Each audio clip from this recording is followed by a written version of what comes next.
Hello दोस्तों, तो आज की इस वीडियो में मैं सोल लैंड 2 की आगे की नॉवेल को कंटिन्यू करने वाला हूँ। और हाँ, अगर आपने अभी तक इसके पिछले पार्ट को नहीं देखा है, तो अगर आप लोगों ने मिस किया है तो मैं उसका लिंक को डिस्क्रिप्शन और कमेंट में दे दूंगी, तो आप लोग वहाँ जाकर चेक करके देख लेना। तो इस एपिसोड की शुरुआत में हम युहाओ को देखते हैं, जो अपने टीम मेंबर्स को बता रहा होता है। शर्त ये थी कि अगर वो मुझसे हार जाती है तो वो टंग सेक्ट को ज्वाइन करेगी। तो केटा युवा से कहता है, युहाओ वो लड़की तो तुम्हारे लिए कितनी इनोसेंट थी मैनिपुलेट करने के लिए। जबकि सीओ सीओ तारीफ करते हुए ताली बजाते हुए कहती है, तुम गलत नहीं हो, लेकिन जब बात दूसरों को ठगने की लूटने पे फंसाने पे आती है तो इसमें हमारा ये युहाओ काफी ज्यादा चालाक है। और उस बेचारी का तो लक ही खराब था जो उसका सामना इससे हो गया। और तभी यहाँ पे क्यू की मॉम आ जाती है और वो कहती है, आखिर टंग सेक्ट का सेक्ट मास्टर कौन है। और इसे देख के युहाओ थोड़ा सा चौंक जाता है और कहता है, हेलो सीनियर, क्या आपको हमसे कुछ काम है। जबकि युहाओ मन में कहता है, इसे देख के ऐसा लगता है कि यह मिस पिंकी की मदर है और यह काफी ज्यादा एम्बेरसमेंट को लिया जाए। और पिंकी की मॉम कहती है, क्या तुम ही हुआ युहाओ हो। मैंने पिंकी से तुम्हारी शर्त के बारे में सुना और मैं नन सुई हूँ, अर्थ ड्रैगन सेक्ट की मास्टर। तुम तो बस मेरी बेटी की आजादी को लौटाने की कीमत बताओ। जबकि इस तरफ पिंकी धीरे से इससे कहते, मॉम मैं किसी तरीके की निर्जीव चीज नहीं हूँ। जिस पे युहाओ कहता है, सीनियर हमारे टंग सेक्ट के पास फंड्स की कोई कमी नहीं है और मैच के अंदर वर्ड्स भी स्ट्रेटजी का एक हिस्सा होते हैं। तो पिंकी की मॉम कहती है, यहाँ तक कि अगर ऐसी भी बात है तो क्या तुम इसे जॉब की तरह नहीं ले सकते हो। तुम तो बस कीमत बताओ, मैं उसे चुका दूंगी, क्योंकि मेरा सेक्ट डोलिग एम्पायर के अंदर जाना माना एक हाई रैंकिंग सेक्ट है। तो अब इस पर तुम्हारा क्या कहना है। लेकिन अब जब पिंकी फेयरली हारी है तो बस मैं इसे जबरदस्ती वापस नहीं ले सकती हूँ, इसलिए मैं इसे टंग सेक्ट को ज्वाइन करने दूंगी। लेकिन मेरी भी 2 कंडीशन है। और इस बात को सुनकर युहाओ मन में कहता है, क्या ये सच में अपनी बेटी को टंग सेक्ट भेजने वाली है। और वैसे भी मैं मना नहीं कर सकता हूँ अगर यह सच में अपनी बेटी को वापस भी ले जाना चाहती है। वैसे भी यह बस कैजुअल बैट ही थी, लेकिन मैंने बिल्कुल भी एक्सपेक्ट नहीं किया था कि यह इसे सीरियसली ले लेगी। और फिर युहाओ कहता है, ठीक है, प्लीज हमें बताइए कि आपकी क्या कंडीशंस है। तो क्यू की मॉम कहती है, पिंकी बस अभी इसे ट्रायल के रूप में ही लेगी और ये तुम्हारे सेक्ट को अभी बस कुछ समय के लिए ही ज्वाइन करेगी।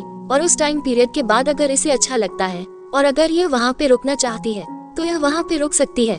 लेकिन अगर ये वहाँ पे नहीं रुकना चाहती है तो ये लौट के आ सकती है और तुम भी इसे नहीं रोकोगे। और दूसरी कंडीशन यह है कि पिंकी एक लड़की है, तो तुम इसे वो चीज करने के लिए मजबूर नहीं कर सकते हो जो यह नहीं करना चाहेगी। और अगर तुम वादा करते हो कि तुम इन 2 चीजों को पूरा करोगे तो मैं इसे जाने दूंगी और टंग सेक्ट को ज्वाइन करने दूंगी। और इनकी इन 2 शर्तों को सुन के युहाओ अपने साथियों की तरफ देखने लगता और खुश होते हुए मन में कहता है, ये 2 कंडीशंस तो काफी आसान है और यहाँ तक कि इन्हें एक भी नहीं माना जा सकता है। और फिर युहाओ पूछता है, सीनियर आप इस ट्रायल को कितना लंबा रखना चाहती हैं। जिस पर पिंकी की मॉम कहती, 3 साल, और अगर तब तक तुम इसे सोल एम्परर तक पहुँचा देते हो तो तुम इसकी अवधि 2 साल और बढ़ा सकते हो और उसके बाद ये 25 सालों की हो जाएगी, जो कि इसकी शादी करने की उम्र होगी। और उस समय यह अपना खुद का डिसीजन खुद ले सकती है और उस समय तुम क्या, बल्कि मैं भी इसे नहीं रोकूंगी। जिस पर युहाओ कहता है, ये तो कोई प्रॉब्लम नहीं है। और यह मन में कहता है, कॉन्टिनेंट के अंदर अगले कुछ सालों में एक काफी खतरनाक बवंडर आने वाला है जो सब कुछ बदल के रख देगा। और वैसे भी काफी लंबा समय लग जाता है एक अच्छे टैलेंट को प्रोड्यूस करके उसे डेवलप करने में, और इस तरीके से हम तो थोड़ा समय भी बचा सकते हैं। जिस पर क्यू की मॉम कहती है, तो ठीक है, अब मैं पिंकी को टंग सेक्ट की छत्र छाया में छोड़ती हूँ। और इस पर बेचारी पिंकी कुछ भी नहीं कह पाती है। जबकि इस तरफ इसकी मॉम कहती है, तुम इसके साथ थोड़ा सा स्ट्रिक्ट रह सकते हो, क्योंकि मैंने इसे कुछ ज्यादा ही बिगाड़ दिया है, इसलिए इसे अपनी गलतियों की कीमत तो चुकानी होगी। और हाँ, एक और चीज, आखिर तुम्हारा ये टंग सेक्ट कहाँ पे स्थित है, क्योंकि टूर्नामेंट के कुछ समय बाद मैं वहाँ पे विजिट करूंगी। जिस पे युहाओ बताता है, हमारा सेक्ट शरेक सिटी के अंदर स्थित है। जब आप वहाँ पे पहुँच जाएंगे तब आप हमें आसानी से ढूंढ सकती हैं। जिस पर इसकी मॉम जाते हुए कहती है, ओ तो वो सेरेक सिटी में है। चलो ठीक है, अब से तुम अगले 5 सालों के लिए टंग सेक्ट की मेंबर हो और जब अगला टूर्नामेंट शुरू होगा तब तुम ये डिसाइड कर सकती हो कि तुम्हें लौट के आना है या नहीं। और उस समय ये पूरी तरीके से सिर्फ तुम पे ही डिपेंड करेगा। और अपनी मॉम की बातों को सुन के पिंकी थोड़ी सी उदास होते हुए मन में कहती है, मॉम क्या आपने मुझे बस ऐसे ही लावारिस कर दिया। क्या मैं आपके लिए इतनी मीनिंगलेस हो गई हूँ। और ये 5 साल तो वाकई में काफी लंबा समय है। लेकिन तभी कोई अपने हाथ को पिंकी की तरफ बढ़ाते हुए कहता है, पिंकी टंग सेक्ट रोकने के लिए कोई बुरी जगह नहीं है। और इस चीज को सुन के पिंकी ब्लश करने लगती है, क्योंकि यह हाथ बढ़ाने वाला और कोई नहीं वांग डोंग होता है और यह कहता है, हमारे टंग सेक्ट को ज्वाइन कर लो। मैं वादा करता हूँ तुमसे कि तुम्हारा फ्यूचर लिमिटलेस होगा और तुम्हारे आने पे हमेशा तुम्हारा स्वागत है। जबकि इस तरफ पिंकी मन में कहती है, वाह ये तो कितना हैंडसम है। और फिर यह भी वांग डोंग के हाथ को थाम लेती है और इस चीज को देख के मैंग होंग चंग की गंदी वाली सटक जाती है और ये पागलों की तरह गुस्से से चिल्लाते हुए कहती है, आखिर इस लड़की की हिम्मत कैसे हुई मेरे वांग डोंग के हाथ को थामने की। जाने दो मुझे, आज मैं इस लड़की की जान ले लूंगी। जिस पर सियो होंगचिंग इसे रोकते हुए कहता है, हे शांत हो जाओ।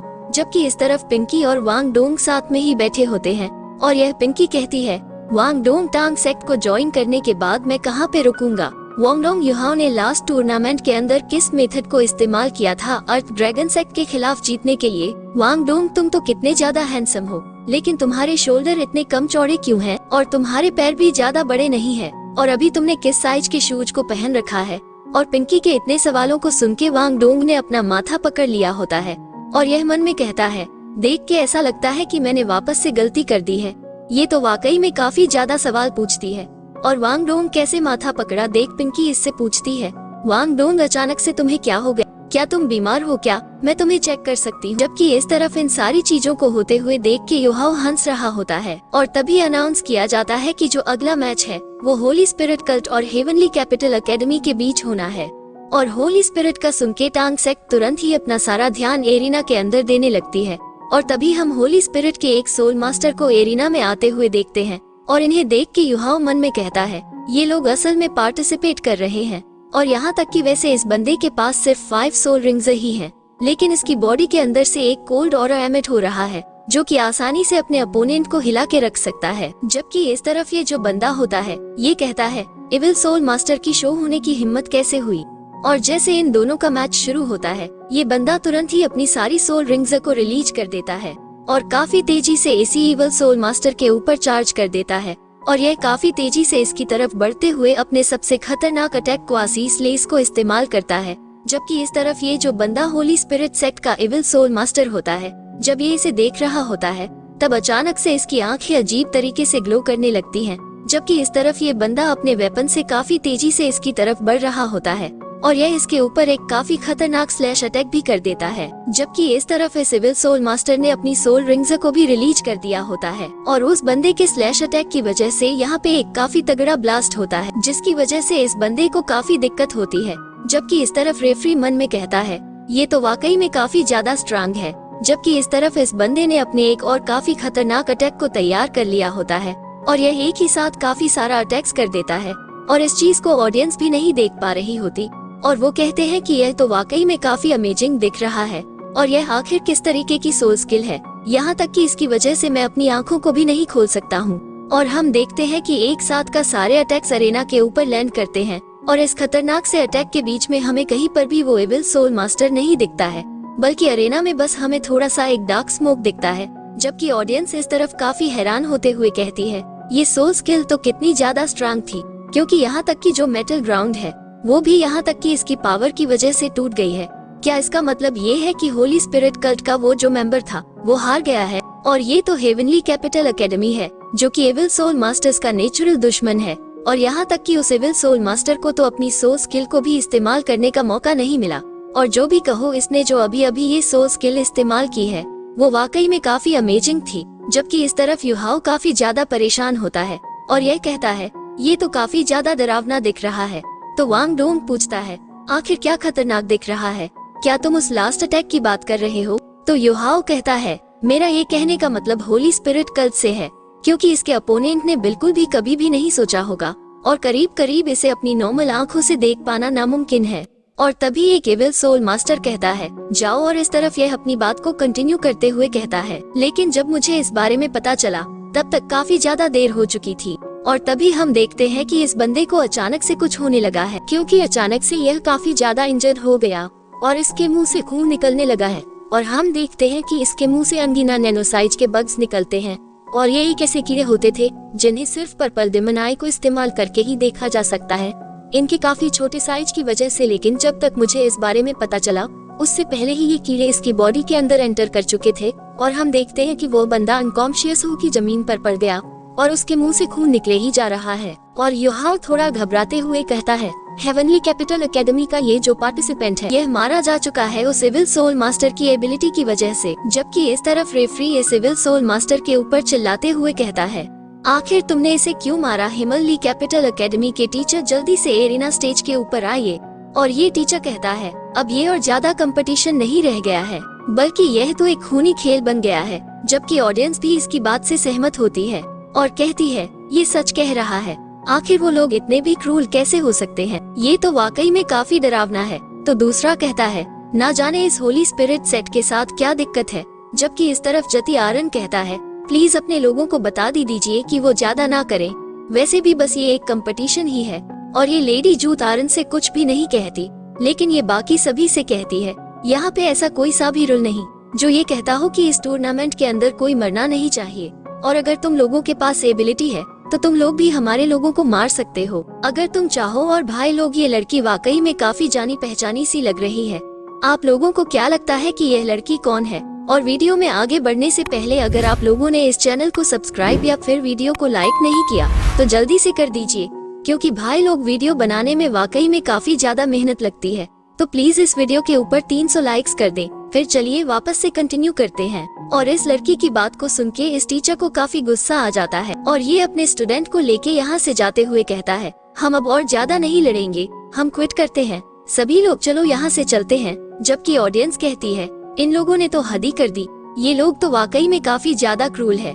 और वो लोग ऐसी किसी चीज को कैसे अलो भी कर सकते हैं, और यह चीज वाकई में काफी ज्यादा बुरी है। जबकि इस तरफ युहाओ कहता है, हाँ अब मैं पूरी तरीके से श्योर हूँ कि ये मेरी सिस्टर की ही वॉइस है। तो वांग डोंग कहता है, क्या तुम सिस्टर शेटाओ के बारे में बात कर रहे हो? लेकिन ऐसा तो होना नामुमकिन है। जिसपे युहाओ कहता है, कुछ भी नामुमकिन नहीं है। पहली बात तो ये कि सिस्टर शेटाओ का गायब होना कहीं न कहीं जिंगहोंग चैन से रिलेटेड है, और होली स्पिरिट सेट के अंदर उन जैसा किसी का होना, ये सब कुछ इसी चीज की तरफ इशारा कर रहा है। और फिर युहाओ मन में कहता है, जिस हिसाब के रिलेशनशिप सिनेमून एम्पायर के और होली स्पिरिट कल्ट के हैं, तो सीनियर सिस्टर शेटाओ और सीनियर टैंग या पक्का ये दोनों ही अब उनके हाथों में है। और क्या ये अब यहाँ से जा रहे हैं? और मैं यहाँ तक कि क्लियर उनके फेस को भी नहीं देख सकता हूँ, यहाँ तक कि अपनी स्पिरिचुअल डिटेक्शन को इस्तेमाल करने के बाद भी।